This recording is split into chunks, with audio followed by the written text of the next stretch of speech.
Whether you're new to pool and practicing the basics, or a more experienced player performing drills to improve your shot making and positional play, the Drill Partner is perfect. The drill partner is perfect for you, Mike. It might even be able to Yes. get you in stroke, buddy. I need a drill partner. You know, Actually, I need someone to shoot the balls for me. is what I easy, need. buddy. It's not that kind of show, buddy. Say that for a different website, all right, my man. Let's How you keep it doing, Mike? clean it up on a Monday. No kidding. We're both a little rusty today, man. I'm hitting all kinds of buttons I shouldn't be hitting on these things, and it was a busy weekend, Mike. It was a lot of stuff going on in the pool world. I see you're on tilt over Hayball this morning, checking out the social media feed. That event is some wild stuff, man. I mean, it's between 800 Fargo women getting a free ball every rack, Which and has been that way, Mike. It's been the case for at yeah, least the yeah, no, last it is, 2 it years is, at a you minimum. know, and in between that, then finishing in the top 24 and getting 6,800, while the winner gets 680,000. Thousand. There's a couple gaps in that system, but that's all right. Yeah. Yeah, yeah. Let me save you the drama. A Chinese player is gonna win the Hayball Masters, Mike. Okay? And I could probably if you give me like 3 or 4 choices, I might be able to pick the winner. So Well, hey, let's talk about the UK Open because you go. and I picked the finalists. Never happens. We have never picked the finalists. We pick guys, and we very rarely get one into the final four. Usually when we pick a guy to win in that spot, their following matchup, they maybe crack like 5 games. Yeah, yeah. Typically. It's You know what I mean? So yeah, you had Yep, and I had Jonas. And this was at the final 32 or final 64. What was it? Something like that. Yeah, I don't recall the exact spot where we had our last. 32, Yeah, I think it might have or been 64, 32. one of those. Yeah, but yeah, it was I thought it was a really great Final Four. I like that these tournaments are turning out Final Fours like this. I mean, obviously, there were some key components missing that would likely interrupt something in their Final Four, but still, we've 6 seen out a of lot top of 11 players, something like that, weren't there at the event? Yeah. we've seen a lot of these events though in the last year where 3 out of the Final Four would be like, whoa, where did this come from? Right. And I mean, this event in particular comes to mind last year, Mike. yes, exactly. With Robbie and the Yep. Butcher. So yeah, no, I loved it. I mean, you were guaranteed. Well, no, Mickey was a Matchroom Open winner, but 3 out of the 4, were first timers. So I had to think about that as I was like making the post yesterday because when I was kind of like running through. I mean, obviously Tyler has never won a Matchroom major, and he mentioned as much, like talking about big wins in his career whenever we had him on. right. Talking about that Kremlin Cup win that he had, and which seems like a lifetime ago. Now, because he was just a completely different player back then as well, complete Yeah, unknown at that point of his career, but like when I thought about Yap in particular, I'm like, has he won any of these? And then so I literally had to like Wikipedia it, you know what I mean? And I go back and I'm just like, oh man, wow. And from a standing standpoint, it's one thing because he's at the top of the agent list, but then it's like, well, hold on a minute, he hasn't won a Matchroom major, and then I reflect and I'm like, oh, he lost to Carlo in that final of the U.S. Open, which again seems like a long time ago as well, Mike. and well, against Cole, little Cole, who ran out on him. Yeah, but I think that was like a semifinal, Mike, if I'm not mistaken. Well, you're right. That was Yeah, that was yeah, semi. yeah. Yeah, and lost to Carlo. He has won the International Open twice, which is not a Matchroom tournament, but it's as close to one of the Matchroom Well, majors you're going to get because didn't he pick up 40 out there? So I yeah, mean, yeah, like, yeah. I mean, and yeah, everybody was there, so yeah, that's not the um, you know uh, the Scottish Open type of that's a bigger tournament. So the International Open's pretty damn close. It's just not a Matchroom event. not a Matchroom run event. Right. Yeah. On every other level, it's right there. And then before that, Pro Billiards Series, he won a couple times, won a couple titles there. So he's been in the winner's circle, or just not one of the tradition or one of what has become the new Matchroom majors. Yeah, and I think look, I agree with you in terms of the International Open being like that next tier, if you want to say. And the only reason why I'd put a Matchroom major, it's not to kiss anybody's ass per se, but more so because of the environment, and Yeah. what that pressure and the stage and all the cameras and all that can kind of do to you. And looking back on those Pro Billiard Series wins that Alois has had in the past, man, he seems like he's evolved so much since then. I remember, Oh yeah, no like doubt. just shaking the chair and doing spot shots and being nervous and still coming away with wins, including closing out. But um, he seems like he's grown up right in front of us, Mike, and it kind of Yeah. came together yesterday in what was a absolutely phenomenal performance in that final against Jonas. And it was a repeat of the Scottish Open final, right? Didn't they play each other in the Scottish Open final? Mm, no, Mickey won. Mickey won the Scottish. I mean, oh, that's right, Mickey. Yeah, Mickey won. But kudos to Mickey. I mean, he was in the Final Four as well. Three. If had Victor won, it would have been three of the same four players that were in, I think, the Final Four of the Scottish Open as well. So, Right. Which that was a wild matchup with him and Tyler. And Tyler ended up getting the better of it. But before we hop into Aloysius and Jonas and all that, I want to talk about Tyler for a second, Mike, because he was the last Yeah. American standing.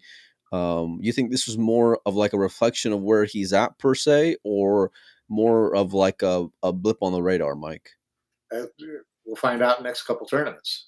From here, it always seems, can these guys carry you forward? It's not easy because we know how hard it Yeah. is to get deep in these fields. So, Boy, yeah. you look at someone like Robbie from last year, things like that. It's hard to repeat that type of performance. But I will say one thing: I thought he looked, consistently from one match to the next. I watched a fair amount of his stuff. I thought he played. You're just such a homer, Mike. Anything USA, you're there with your Not pom at all. poms Not at on, all. and It's not at all. It was just I thought that he played as solid as I've seen him play. I mean, listen, I've ridden him plenty of times in the past about he's kind of living off 2018 and 19 as far as the status goes. When are we going to see him get to that next step? And this was kind of it. So but he didn't have a bunch of fluke wins. He didn't have to catch someone at the end, except for Victor. He played some really solid pool. He looked really comfortable. He was running out really confidently. I thought he looked really good.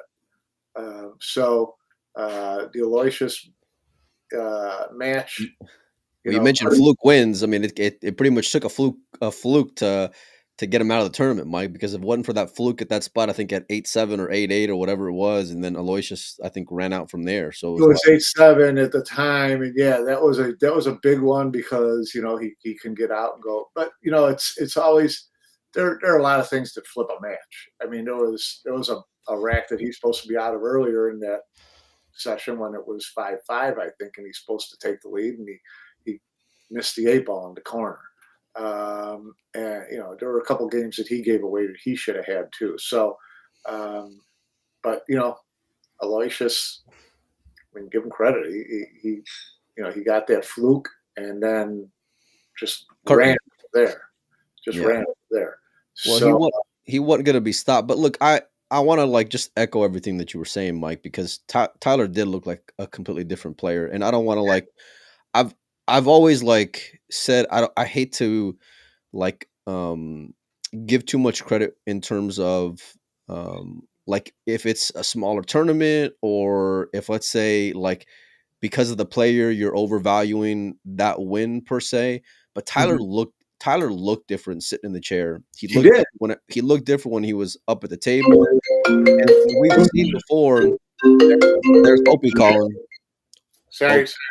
Opie's calling to jump in the stream, Mike. No, but he looked like he has he's ready for it, and his game and his game was there as well for it. And Yeah. look, it's one thing. Look, you beat Filler on TV table at that point of the tournament. Okay, like I get it. And for the Mosconi Cup rivalry, that's going to be a huge talking point throughout the entire year now, and he earned that. But it's more so like the way that he faced adversity for me in those matches, and then was still able to come back.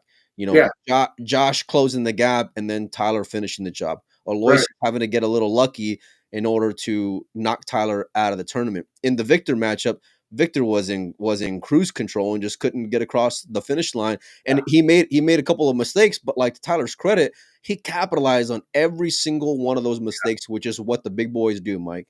Yeah, it did look like a different Tyler, which is great to see, and we hope hopefully he can carry it forward. We'll see what happens in the next couple of events.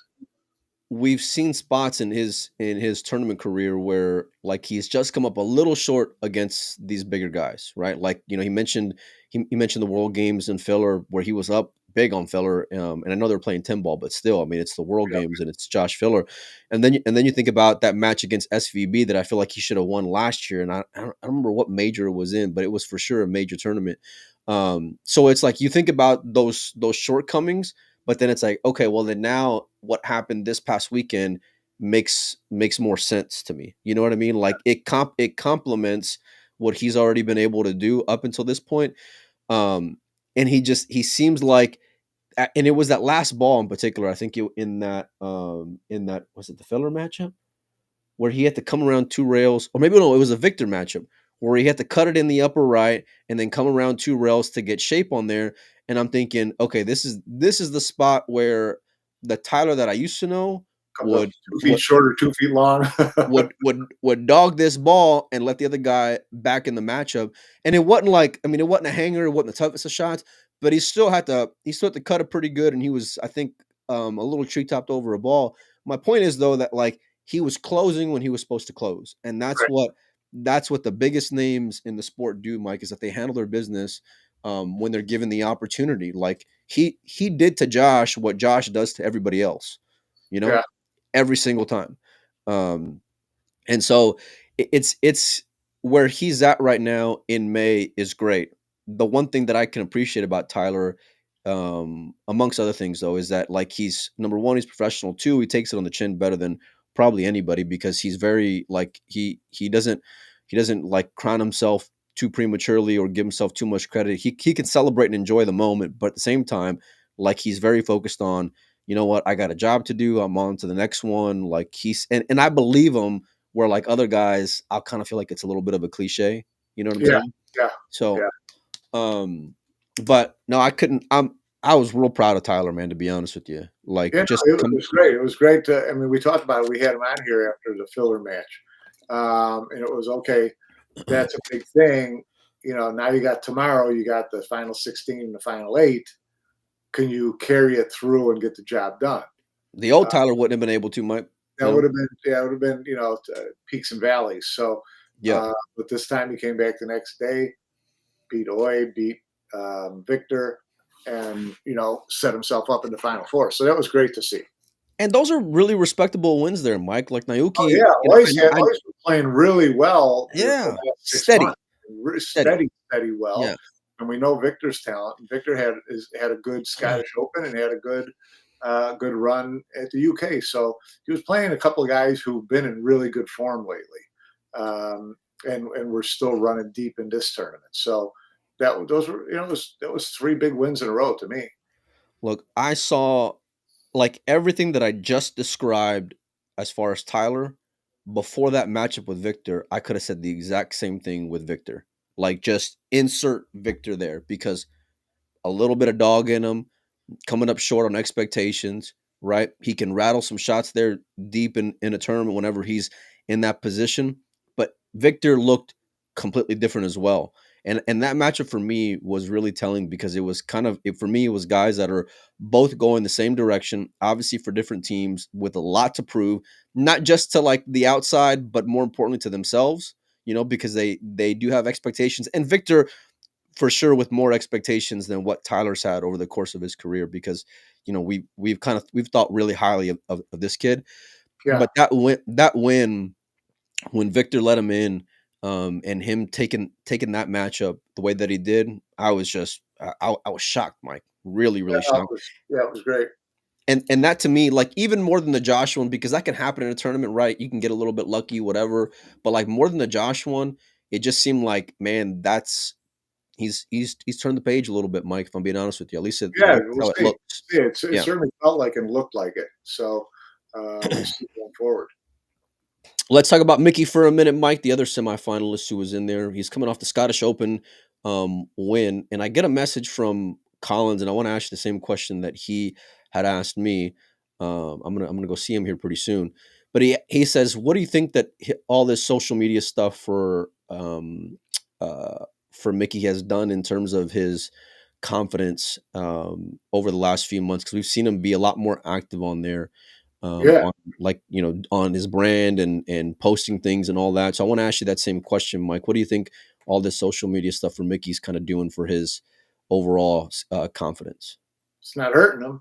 That's for sure. I mean, he's such a strong. He's gotten to be such a strong player, and now he can mix that stuff in. He's shown up everywhere on social media, and he's got his guest appearances on his videos, and but it doesn't seem to be hurting his game. I mean, he stays. He's like a Filipino. He stays in some kind of action, playing, hitting balls every minute of the day. Yeah. And so he just seems like he can't get enough pool right now, whether he's sharing it with everybody or he's playing money or he's playing just to practice. He seems like he's really focused.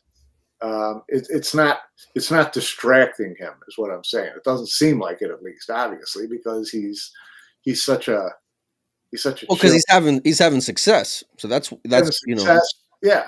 And so that's impressive to me that he's kind of getting himself stretched out there more with that stuff, but it hasn't hurt his game yet.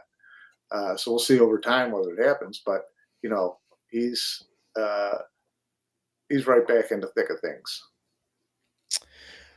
I had a different take, and it was because of the success. I thought it wasn't a distraction, but like I feel like and I had the same opinion when it came to like Federer and all of his social media stuff. And the difference is, at least with Federer, is that it seems like he's gotten more outside help in terms of like putting that all together, right. and outsourcing with a team.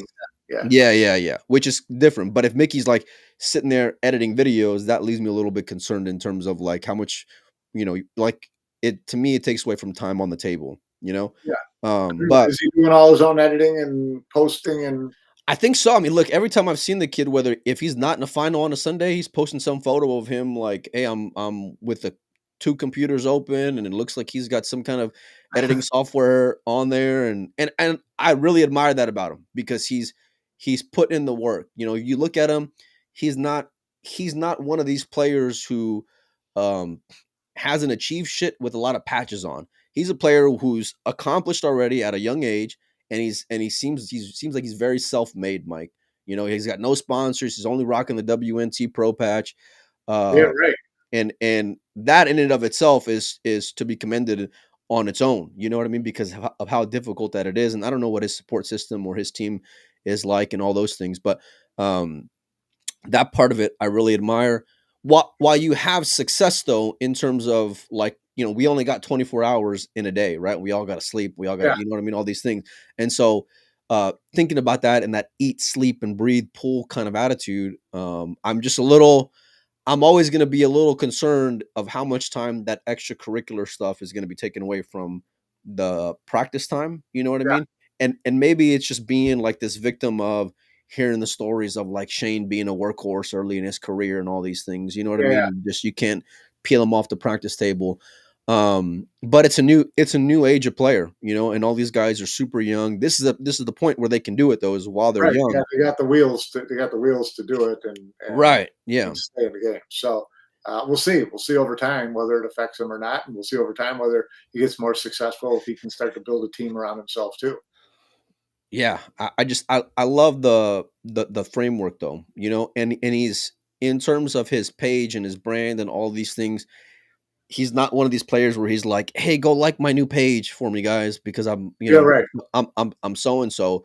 Like he's putting out engaging content that is fun, including other players Yeah, to watch. You know what I mean? And yeah, it is. it's It is. he's sharing it to multiple different pages, but like he's putting in the work in order to grow it, not Right.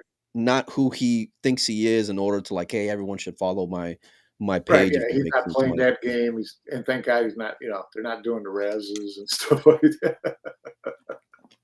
Yeah, for sure, And so but look, he's still looking back or looking on, and I'll bring up the rankings here in a little bit, but um the success of the Scottish, big, the consistency coming up in the final four of the UK, big, but he's a player where you're going to have to crack that top 3 in order to make that team, Mike, Yeah. and No, so you're right.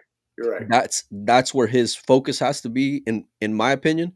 And so but he's certainly got momentum right now in May, Mike, no doubt about it. Yeah, he does. He's playing. Yeah, he's playing great. Yeah. Kyle says, "What happened to the World Pool Championship, Mike? You want to touch base on that because they announced it over the last over Just this announced past it this weekend, weekend. What are the dates? 17th, I think, or 21st, something like that." Uh, July 21st to the 26th. Yeah, that sounds about right, Mike. Yeah, July 21st to the 26th, back in Jeddah. And yeah, so all dialed in, ready to go. $1 million prize fund. So they did say the world's top 100 players. So they are going to still use the top 100 in the WNT.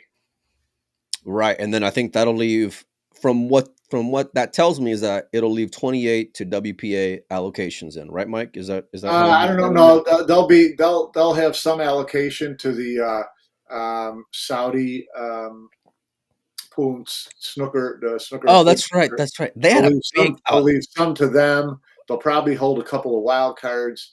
It says rank event 128 joined by. It says, let's see. Well, you can't have 256. That's for sure. No, the ranking event will feature all 128 WST Tour players joined by 16 wildcards. So it sounds to me like they expanded the field. So we'll have. Wait. Say that again. 128 joined by 16 wildcards. So well, I'm no mathematician, Mike, but that reads 128 plus 16. Yeah. So someone's getting a bye. Yeah, I'm not sure. We'll have to find out how they've got this, worked out. But the WPA is going to get 16 spots, right? The Saudis are going to get X number of spots. There's going to be X number of other wild cards that, who knows. They were like 15 deep last year, Mike, at least, if I remember right. What, the Saudis? Yeah. Yeah. They might not have that many this year. Well, so it's great they finally announced it. I think Uncle Mike was holding that close to the vest because they've been, buzzing about it over the last few weeks. I didn't have any dates. I hadn't heard any dates until just now. So, I'm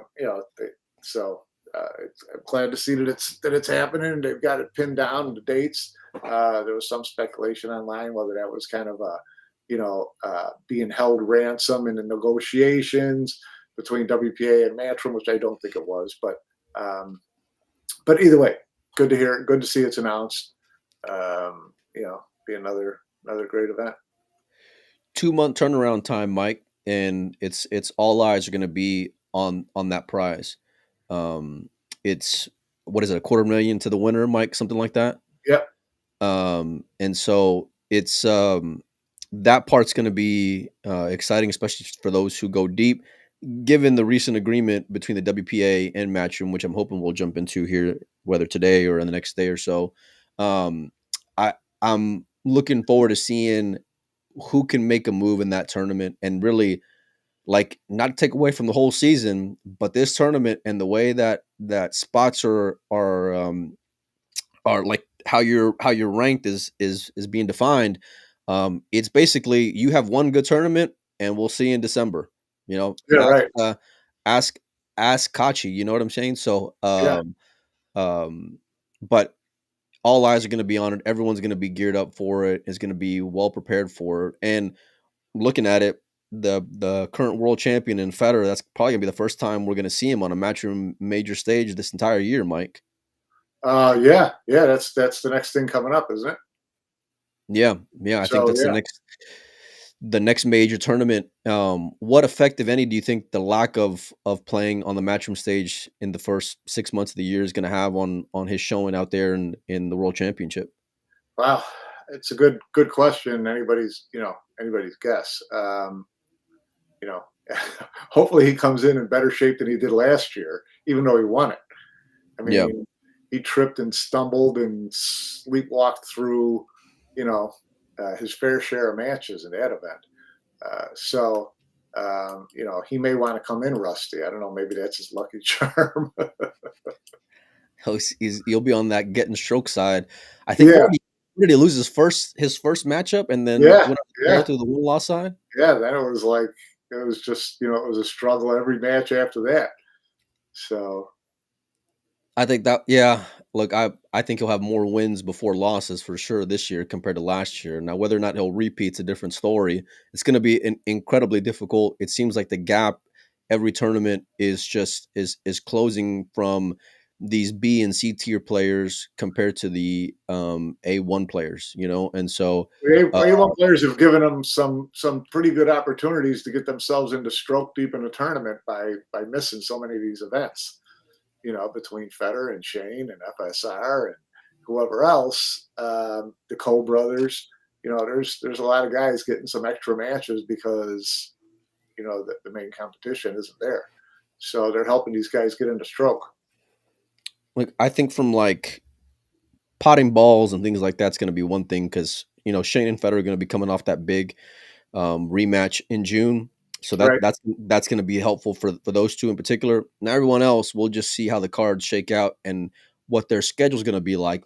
And that schedule in particular, especially in terms of regionals and whatever other competing events are going to be going on overlapping during that time, is going to be interesting because I feel like the way that you plan your schedule is going to be really vital leading up to that event. Like what part of the world are you going to be in? How much time are you going to have spent in that time zone, things like that leading up to it. I know it's going to be important in terms of prize funds and all these things and a chance for like life-changing money. But like I've seen players where like they'll start their season 2-3 weeks early and before they go to like they'll head to Dubai or wherever else for Right. a tournament prior to. And I really think that's the smarter play for sure. Now, whether or not it makes financial sense for you, depending on who you are, is a whole different ball game. But we'll have for sure more stuff on the World Championship as we're leading into it. But in terms of the UK Open, Mike, and you mentioned some of these players who weren't there.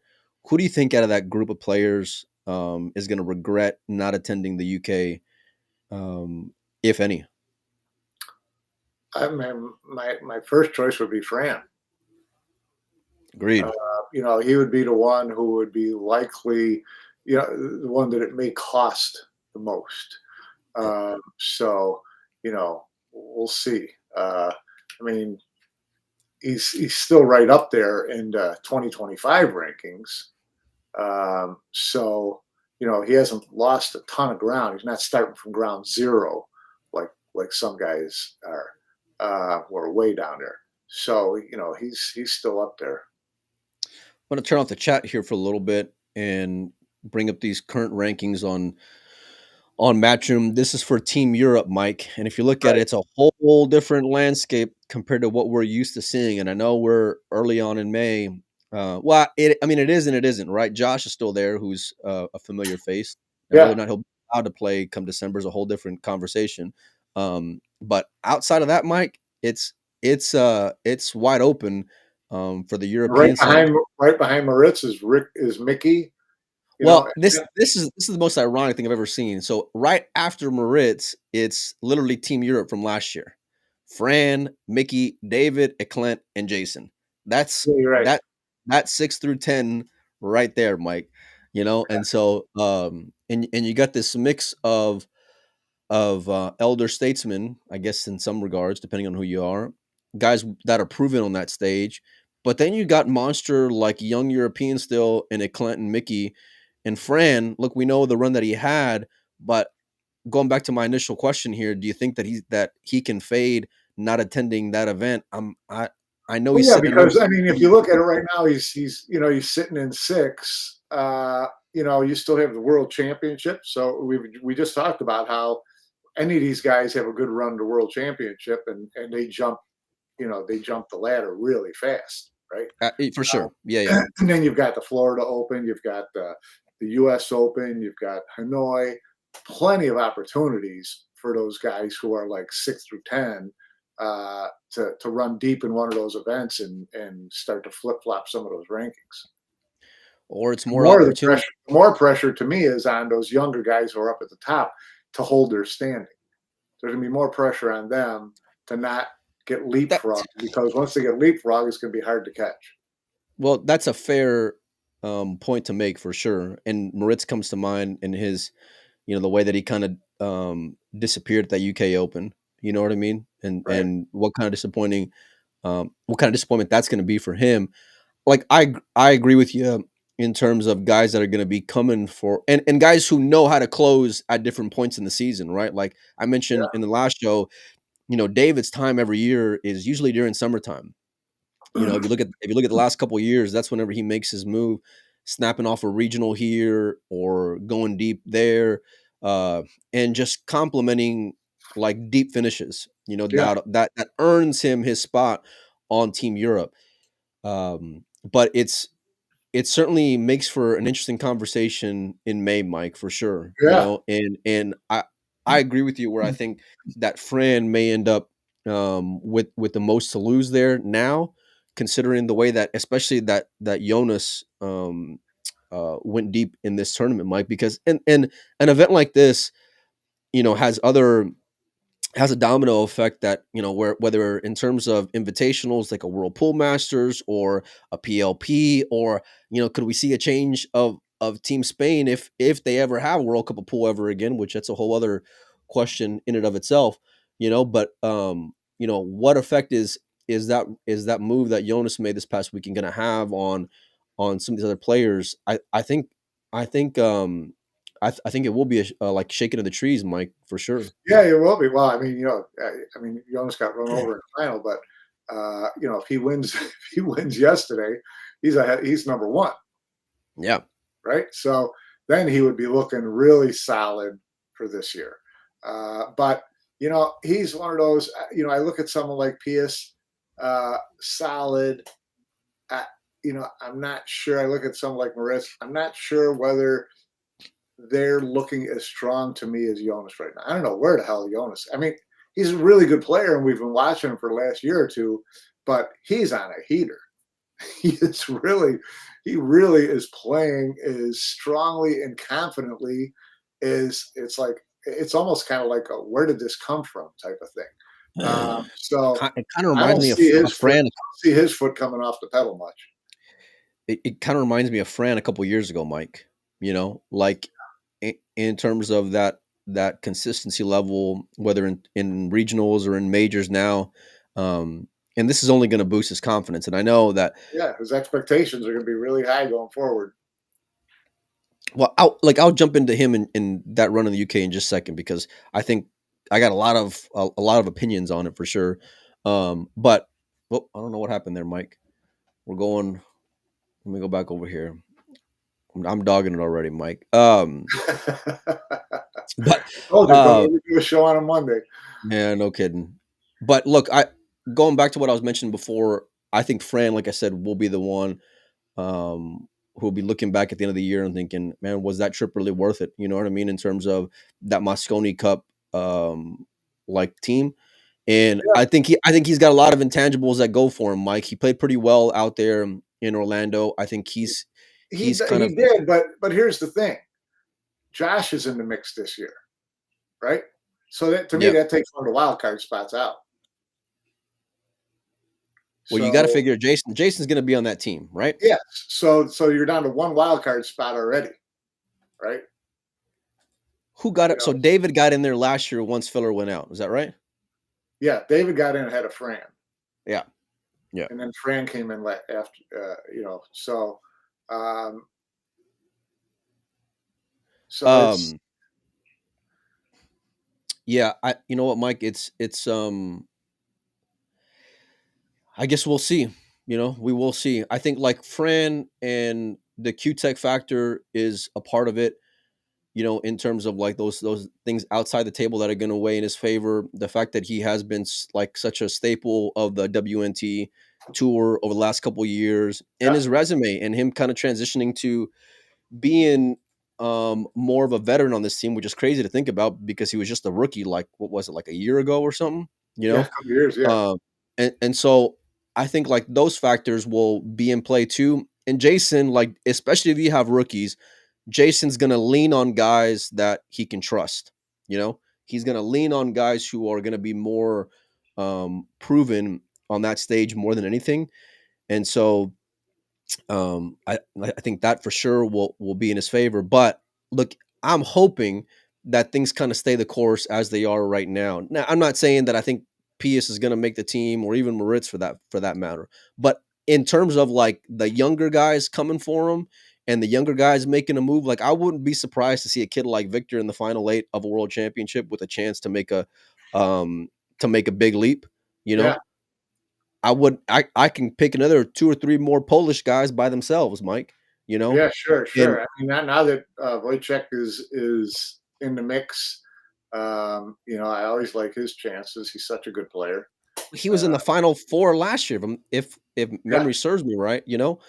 But look, the Josh factor is gonna be real, and I don't care what's going on in the world. Jason's got Josh on that team. He's feeling a lot more comfortable than he would be otherwise. yeah, But I hope from a competitive standpoint that there's rookies that make this team. I want to see more of the veterans kind of be put on their heels, and for that matter, on both teams. You know, Now whether it'll happen on team USA is a different story, but on the European side of it, I want to see some of these guys who haven't been on that stage go out there and shake a little bit, or see if What do they you will think about shake a little what do bit. you think about someone like Niels? What do you mean? Well, I mean, he's into hunt. I mean, it almost looks like he's hunting for one of those rookie spots because he hasn't been out in a while. Um, you know, he's. I think he's got a solid chance. I think he's got a great chance, Mike, and he He's so seems and consistent. He's not gonna give you too many 64s or 33rds. he's hungry, which is scary. Now whether or not he'll have a full schedule to realistically compete with these young kids is a different question, and I think that is the question in terms of Niels. And I love the look as a dad. I love the balance that I see from that guy because it's great. Like even he's going home for a day to go hang out with his kids and all these things, but like you don't know how many more opportunities you're gonna have in your career, Right. especially at that age, to be able to be in a 4 spot come halfway through the year, Mike. So and I think he's a realist in terms of what that unspoken popularity contest is like. You can say you have captains or it's going to be based off of merit or whatever, but look, we all hear rumors all the time, Mike. And where they'll favor more players for other reasons versus another. Now, Niels is a monster and he's very decorated on that stage. And the fan in me and the fan of Niels in me wants to see him go and take that run. But Yeah. whether or not, like I said, he'll have the schedule that'll allow him to, I don't know. I And look, think that I think that he'll. I think as long as he's like in that top 4, top 6, he'll go to all the majors. Whether he plays in, if he plays in any of those regional things, it'll either be something in Europe or it'll be something maybe that's bookended with a big tournament in the U.S. or something like that. So that I could kind of see, but I don't see him traveling all over playing a bunch of regional events. Now, will that be good enough? Yeah, it could be if he has a decent run at the World Championship. It's we both know what a long way that can go towards towards putting you in a good spot. So I'm Well, really interested to watch Niels through the rest of the year. I mean, everyone's going to be putting their eggs in that basket, 100%. And he'll be one of those guys as well. But we know how difficult it can be. One weekend you're, sitting on the podium at the Super Billiards Expo, and the next moment, a week or two later, you're not even making the cut in the UK Open. Yeah, You know, yeah, and so that's how much different that it can be from one weekend to another. And look, you can see on the right a little bit. You can't see all the numbers, but like right now they're pretty close in terms of like the money won. You know what I right. mean? Now I know it'll be a lot different in another 2 months from now, and especially another 4 or 5 months from now. But you know, it's these tournaments that are going on right now are gonna set you up really well for the next 5 months. And like I said, the fan in me wants to see Niels get one more swing, because Yeah, he seems like he's hungry. The last time he was on that stage, let's just be real, he didn't have the best performance, Mike. It wasn't a Niels fine performance by any stretch. And so I'd kind of like to see a little bit of redemption in that regard. Plus, considering how young the tour is, to kind of see one of these older cats stay out there is great. And but it would have to be earned, which is even more awesome, which to me is the more like Neil's fine way. You know what I right, mean? Not one of these like, we're inviting you back to the party because of what you've done for us in the last 10 years. right. Um and so a lot of different storylines for sure. Like you mentioned Pius, and we'll hop into Jonas here in just a second. But look, Pius, I forgot was in that final of the UK Open, and he Yeah, was real close to beating Robbie last year. And so it took, who was it that took him out? Mike, was it Victor that took him out, or no, Mickey? Mickey took him out, and yeah, Mickey's right there on the sixth spot of Team Europe. You can say in the last 4 weeks he's as hot as a Jonas is, maybe, coming off that Scottish Open yeah, victory. yeah. Um, but Pius is very underrated. He's got a very underrated break. He seems like he's like the pressure of the moment doesn't rattle him, but Right. you got to turn that into victories at key spots. You're gonna have to come away with that win against Mickey when you're in that spot to continue a run. Yeah, I think he's got the game to do it, but until you do it and you take off one of these bigger names, you're always going to be on the outside looking in yeah, terms of that European landscape, Mike. yeah, yeah. I'd love to see PS make a run. It would be great. I would too, and I wouldn't put it past them either. I really, I actually, like, if you're giving me him or Moritz to make it into the team, and I'm not trying to just be like victim of the moment here. I probably would put Pius, just because, in my opinion, that level of consistency going back the last couple of years has been more steady in terms of Pius. Yeah, But it has been. but Moritz to me has a higher ceiling, and I don't Right. know if that take makes any sense. Yeah, But no, no, it's exactly the way I know exactly what you're talking about it, and I think I agree with you 100%. I think that the upside on Moritz is higher yeah, for the long term than it is for PS, but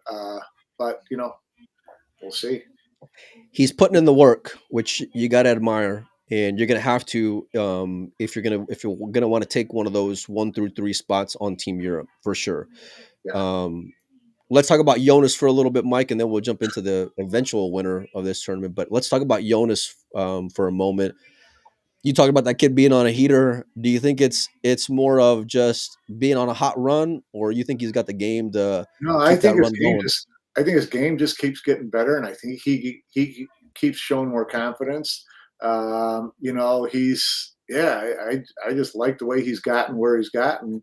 It's been a pretty quick ascent in the past 18 months. Um, he really hit overdrive in kind of a rush, but I don't think it's any kind of fluke. I think that this is where his game's at. So he can just it's up to him how he goes from here. I think he's a real deal. I think his break and his temperament is why I would say that about him. He looked the part.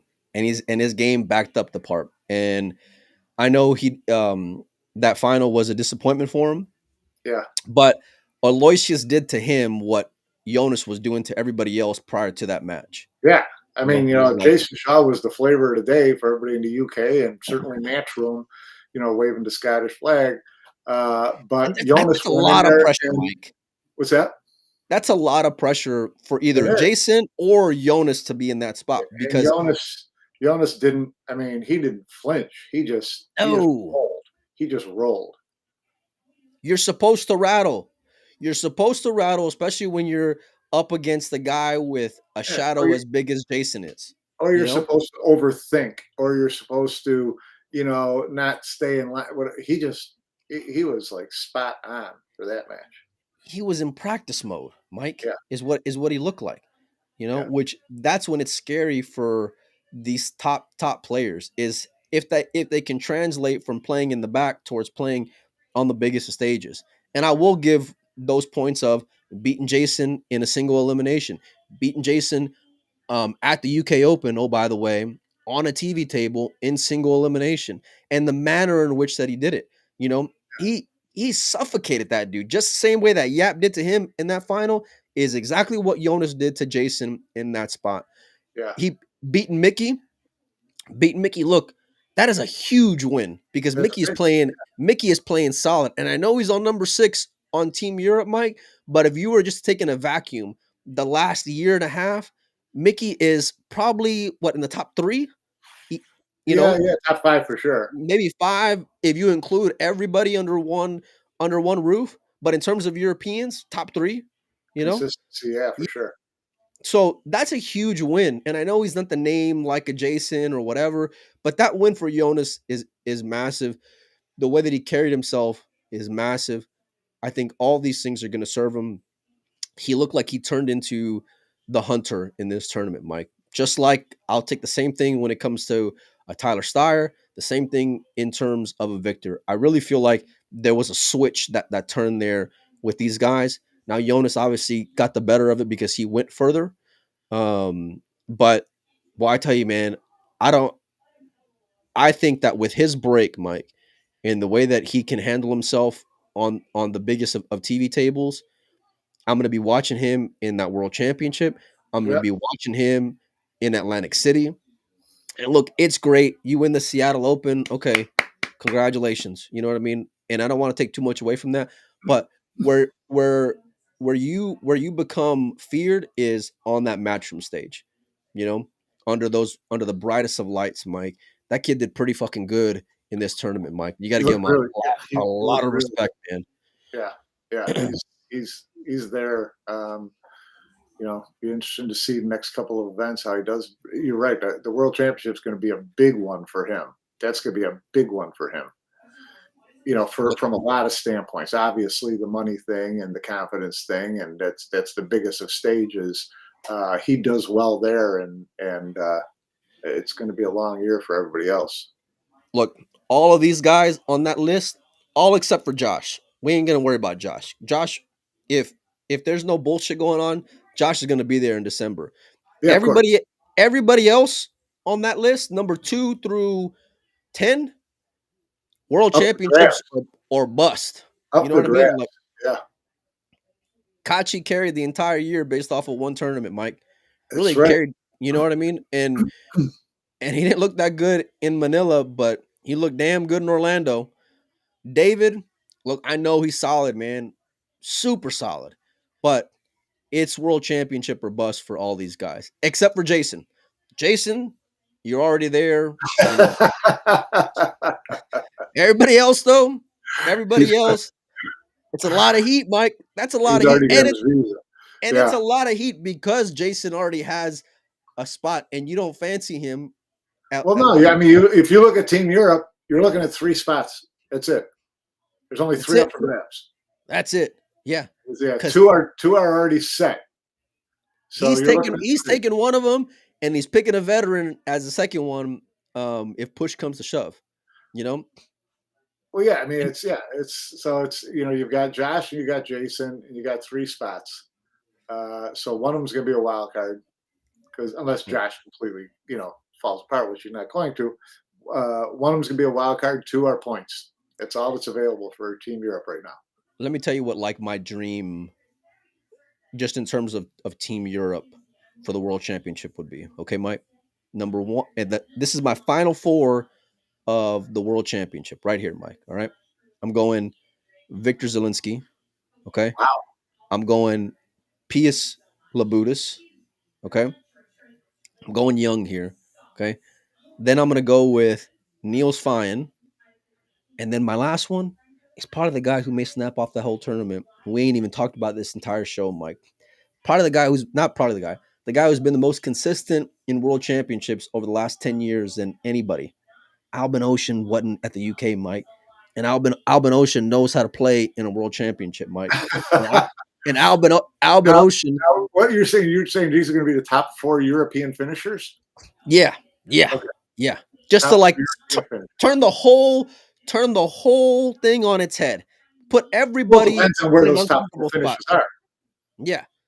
Now look, more than likely you're gonna have Josh there in the final 4. Okay, you're probably gonna have like maybe Federer in the time. You know, I get it. Okay, I know, but I'm just saying, like, in terms of the Europeans only, just to have the chaos of it, because it will be chaotic, Mike, if those 4 are for the rest of the year, because then everyone else is gonna go up, and all the guys who we saw last year are just gonna go out of the picture, you know, and picking a veteran is gonna be weighted for Jason. Him not making it in on points will be weighted. You know what I mean? Like, all these things are going to be discussed. And for a competitive standpoint, having rookies on Team Europe, we don't waste any time writing Jason off as a point spot, do we?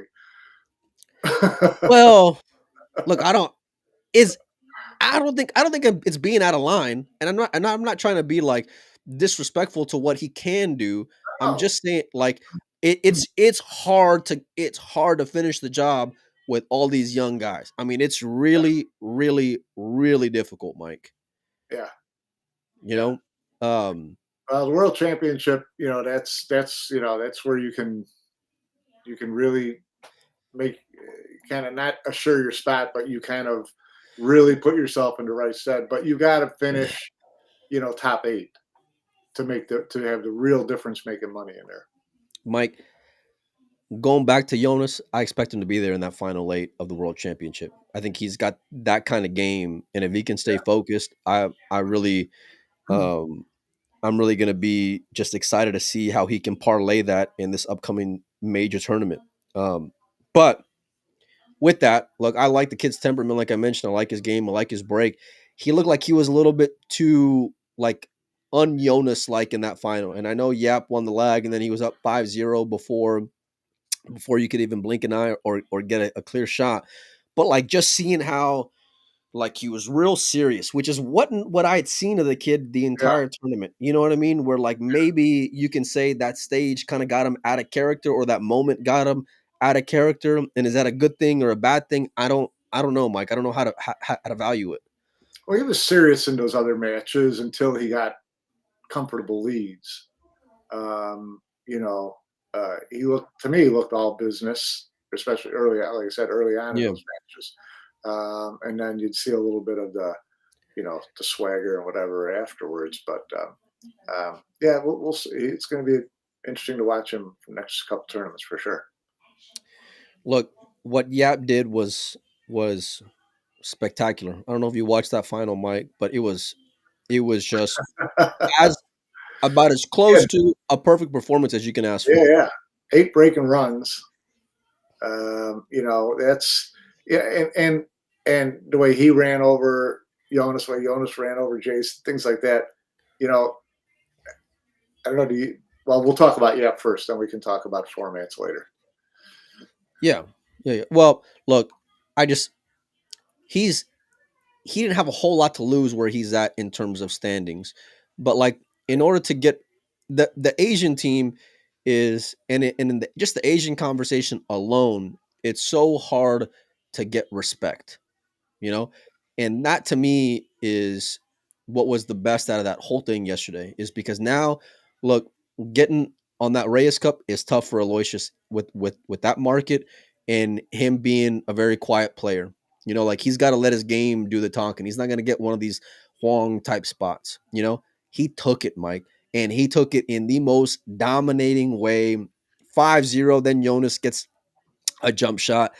Jonas had a chance, I think, at like 7-0 to run out, and then he overran an 8-9, and then Right. but Aloysius was just on it. Smart shots, playing safe at the right time, breaking phenomenal.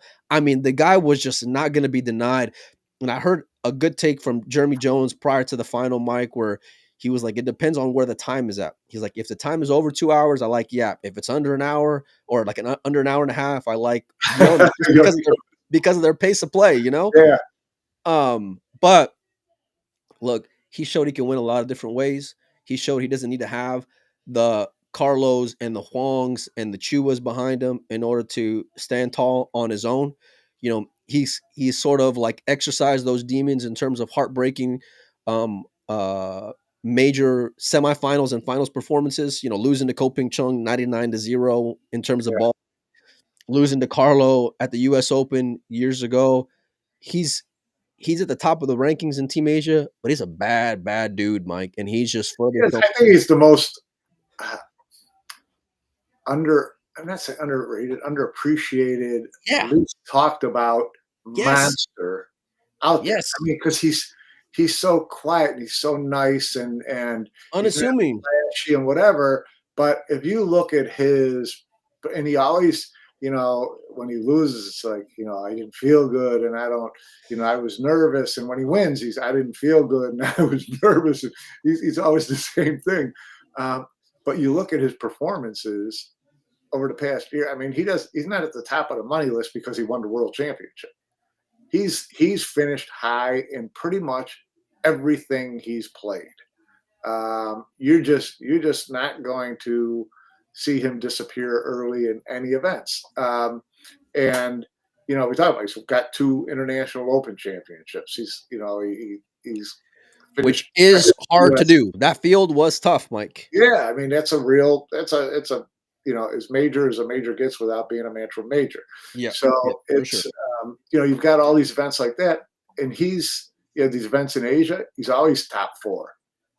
So, you know, and it's hard to win over there, Mike. It is. So, yeah, I mean, he's just, you know, we have these conversations and we always talk about Filler and Federer and Kachi and Shane and Ko and whatever. We never say yeah. And he's that's what I mean though. Like, just put some fucking respect on his name. And he's and you're right, because he is so unassuming and he is so nice and he's all these things, but he's a killer, man. And you saw and if you didn't put enough value on what he's able to do before, you certainly do now. You know, you really do now, because that guy who was there yesterday, that wasn't like, it was a shock the manner in which it was done. Yeah, that wasn't an anomaly. That's no, yeah. That's his game, and it's been that way. I mean, that's his ceiling, Mike. He's been one of those promised child, you know, since he was a junior world champion. And he's, you know, he's always been like, this guy has the game to be the best in the world, and he just doesn't. You know, he doesn't have that demeanor at the table. He doesn't stalk the table. He doesn't look super serious. He always yesterday. Yeah, well, and he did in Manila. In Manila, especially closing out that match with Fran, that's where, like, even from shot to shot, he always looked like, you know, was he sure of himself? He always has this look on his face to me that looks like he's worried that the next shot's going to be his last, and he just keeps rolling. If I was going to say there's like one cause for concern in his game that I saw, is that there was a couple of shots where he jumps up, and they were like, and he, to his credit, every one of them that I saw him jump up a little bit, he drilled center cut, and these were tough shots. These were pressure, big spot shots. You know what I mean?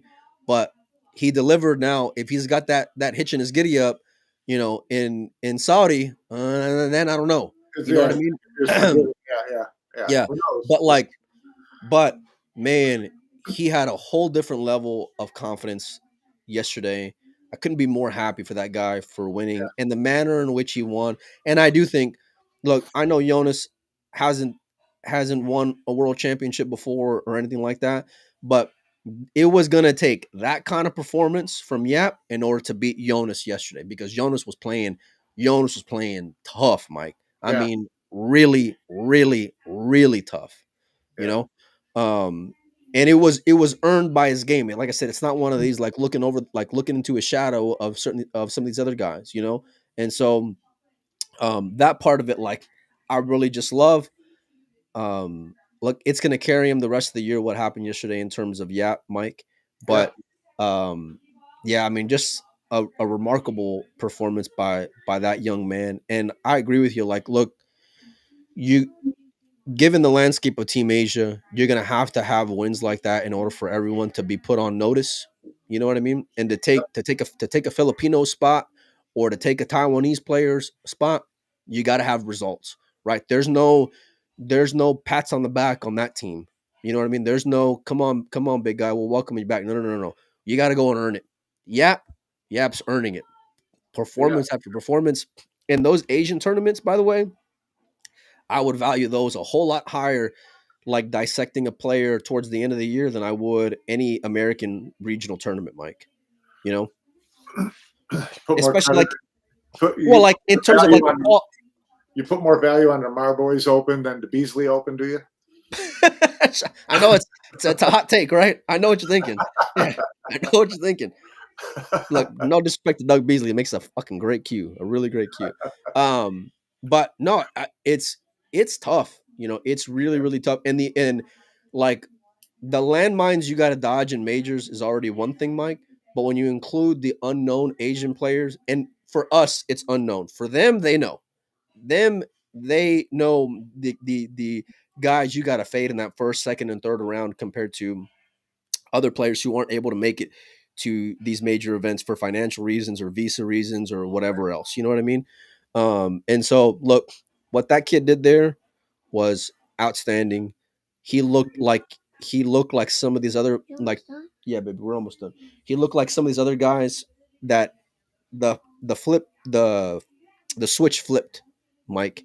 And if it wasn't all the way flipped before for Yap, even though he was on the Reyes Cup team, even though he's won a couple of Pro Beard Series, or even though he's won an international, if you didn't put enough value on that before that event yesterday, that was the stamp, right? Well, what we watched him. We watched him in the past 6 months at Reyes Cup, International, and then yesterday. It's like, man, that's a pretty good run right there. That's a hell of a run. To be MVP on that team by itself is already an accomplishment. And to be on that inaugural team on its own is already an accomplishment.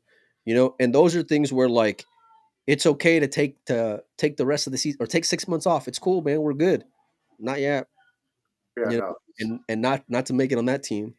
I couldn't be more happy for the guy. Like I said, Mike, I want to see how, like, for me watching him, at least for right now, it's not going to be, oh, well, where can he go in the Reyes Cup standings? I want to see him go snap off that world championship just for him, just for himself. Go get it. Go be on that. Go jump on the table again. You deserve the spotlight right now. You're earning it with your travel, with your technique, with your break, with your execution, with your ability to handle pressure. Name it, Mike. He's got it. That kid's the real deal. he is. He is. So, What are you give guys? it a, what's that? Go ahead. So, after watching the finals, Um, and after watching Jonas run over Shaw, whatever, any argument for things continuing to be winter break? Please tell me you're not one of these guys who wants to see alternate break, Mike. No, I don't care one way or another. I can live with it either way, and I can see the value of it either way. I think I prefer winter's break because I like seeing guys go on a run. But it would break my heart if they switched it. I just wonder how the players feel about getting to a stage in an event and not being able to get up. And people make the argument all the time. It's like, if you had the hardest serve in tennis and you got to serve every game until you lost, there could be some one-sided matches. So do you like seeing a one-sided? Do you like seeing a 13-0, 13-2, Hell yeah. final. Yeah, Yeah. I do. Yeah. Mike. Look, here's the thing. It's tough to break on TV table. Mickey said as much, and Mickey said one of the best breaks. And he said during, I think it was his um the match to get into that match with Jonas, where he visibly adjusted his break throughout that match. Like he was moving the ball here, he was moving, and you can tell he's got a lot of weapons up his sleeve when it comes to that break. But that ability to adjust is something that all the great players do. Right? I've had many conversations with this about Shane, right? And whether he's breaking 10 ball or he's breaking 9 ball or whatever, by the time he's going up to bat, that dude's got about 3 or 4 that he can lean on. And then at the end of it, he's got this, fuck it, I'm just going to put all my timing into it and just smash him, which I love, by the way, because it's real old school like that. Yeah. But um I love seeing greatness, Mike. Yeah, I do too. I've always been more of a fan of Yeah. winter break. Look, you never get Shane coming back from 10-1 against Mika without winter break, right? You never have Kachi come back and make it hill against Federer without winter break in last year's World Championship. Okay, the 13-1 punishing. Look, that'll show Jonas what he's made of, because if you can come back and be resilient from that, like Yap did when he got his ass whooped on the biggest stage against Ko Ping Chung, like that's a part of his story. You know what I'm saying? Right. And how he's able to bounce back. But like, and you've made this point before in terms of like you'd like to see different tournaments. And if you're gonna go off of that argument, I'd be okay with it. Like if you're gonna give me one tournament where you're going alternate break or whatever, okay, I'm good with it. But for the most part, Mike, I loved what I saw yesterday. Yeah, no, I'm like 100%. I just wondered, for the sake of argument, what players feel like after they walk out there thinking, "Shit, I never even shot." well, if you're final, I'm trying to win a major tournament, I never got out of my chair. Look, it is brutal.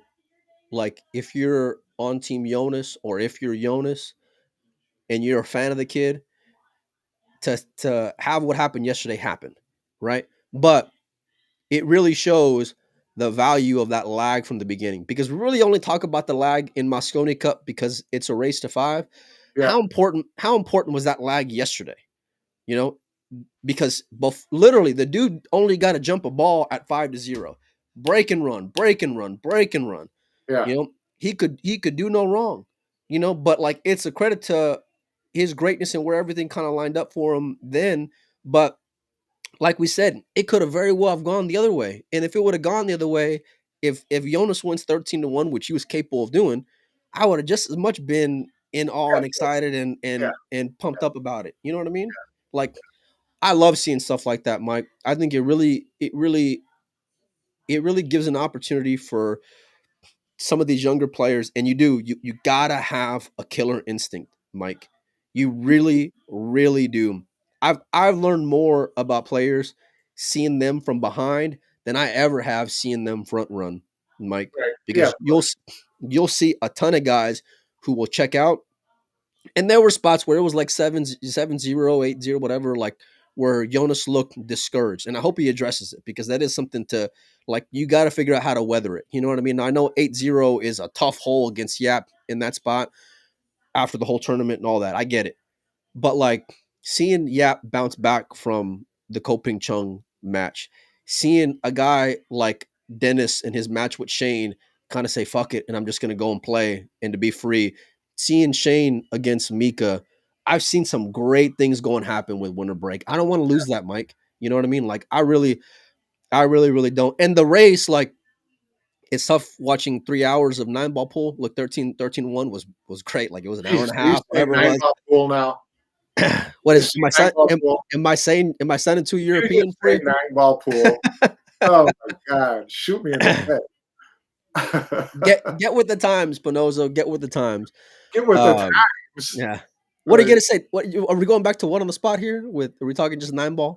No, it's not 9-ball pool. It's 9-ball. It's freaking 9-ball.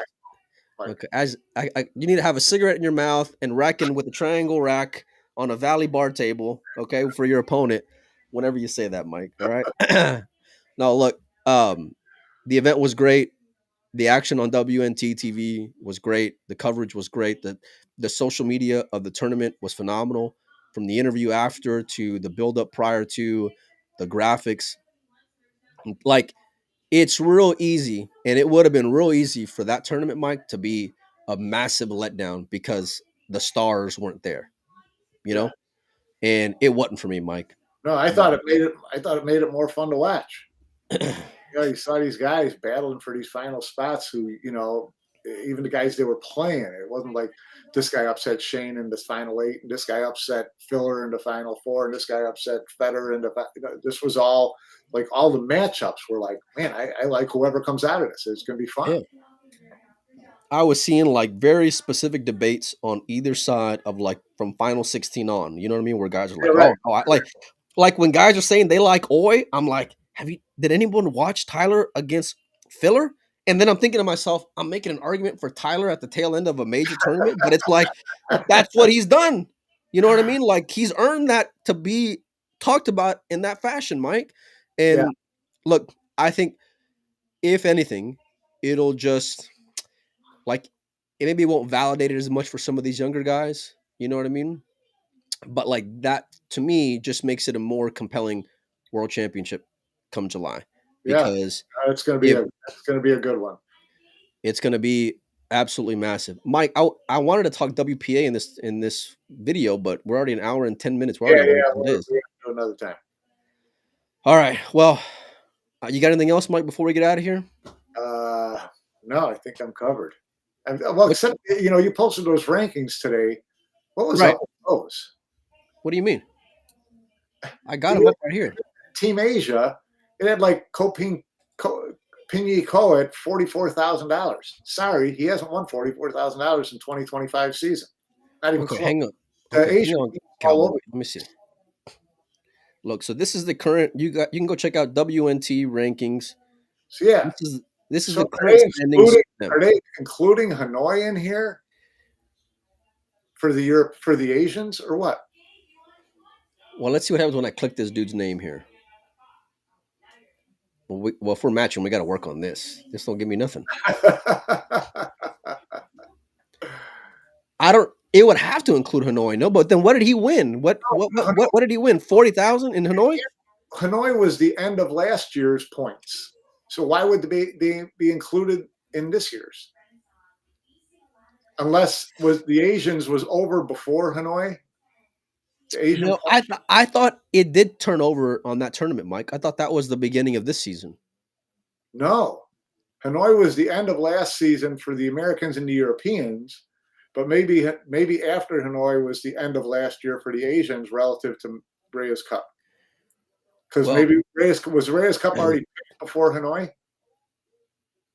Yeah, because remember they brought out all 5 guys at the end of that tournament, but they already knew. So the time period for Asia is different than the time period for the US and Europe.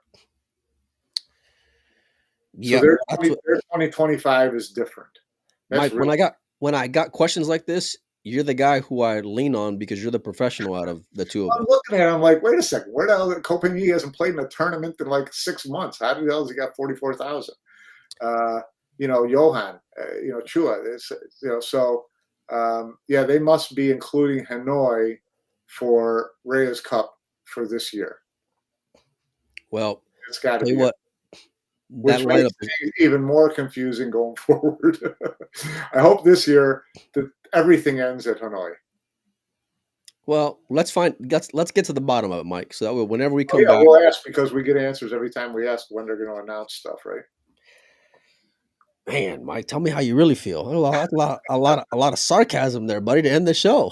A lot of heat, a lot of spice coming from the Hall of Famer over there. I'm sure there's some logical explanation. Look, that could be the only logical explanation is that they're including Hanoi for Asia, but not for US and Europe. But I would like to see them get on the same 12-month schedule going forward because it makes it a hell of a lot easier. Yeah, but they did really start that Asian tour like later than everyone else. So like they were at a disadvantage in terms of that, I think the whole thing that screwed it up was having the teams determined at different points, Yeah. right? Let's find out what the deal is, Mike, because we haven't gotten any word when teams are going to be picked and when they're going to be announced. How they're going to be picked. Yeah. Well, I mean, you would, at a minimum, you would think 3 are going to be off of merit, but you never know now after last year, right? So, are they going to be player captains again? Are they going to be, whatever? I mean, last year it was not player captains for Reyes, and it was players captains for Mosconi. So yeah. They did a little thing with Shaw and Sky on a golf course, so it's going to be player captains again for Team US for the Mosconi Cup. You can. You think that was a preview of this year? Take that to the bank, Mike. How high can I bet that they're going to be captains once again this year? Yeah. Now, whether or not they should be is a different story, but they're going to be 100%. They're going to be. So, yeah, I think they'll stick. I think they'll stick with captains, playing captains. Emily seemed to like that last year, and it adds. I think it adds a real good dynamic to the storyline. Like, all jokes aside, Yeah, so, no, it does. And to the rivalry, for that matter. Yeah. All right, Mike. Well, you going to be around this week? Yep, all week. I'll be here all week. Try to fish. I don't know what my schedule's like. I'll figure it out the next day or so, probably by today, and then we'll try to do some more stuff. We still got to talk this WPA matchroom agreement because that's a whole thing that we've been kind of just put on the back burner. So, I got stuff to do for Buffaloes ahead of that One Pocket event. It's going to be a busy time on the page. But big shout out to all of our sponsors. We couldn't do it without them. Thanks for all you guys for hanging out with us. Hit the like, hit the share button, get it out there. And thanks everybody for hanging out with us today. We'll see you guys real soon.